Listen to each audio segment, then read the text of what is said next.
ওরে বাবা রে।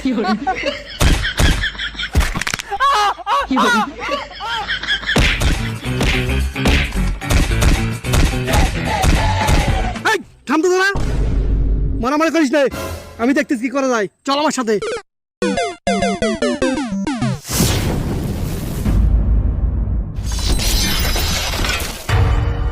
কাল তোরা আমারে ঠকেছিস, তাই আজ তোদের সব কটার আমি চিপকে চিপকে খাবো। আচ্ছা একটা কথা বলো, এর কি আমরা গান মেরে রেখে দিছি তাই আমাদের খায় বলছে? আরে চম্পা, তুই মারবি কি করে? তোর তো জুজি নিকো। আচ্ছা কর্তা, কাল তো তোমাকে একটা হাঁড়ি দিয়েছিলাম, সেটা কি তোমার নানির ভাতার বাড়ি দিয়েছো? হ্যাঁ, এমন হাঁড়ি দেছো যে বাড়িকে চাচিটা কিছু দেয় না। কর্তা, আমাদেরকে আজকেও ছেড়ে দিন, তার বদলে আপনাকে এই ছাগলটা দিচ্ছি।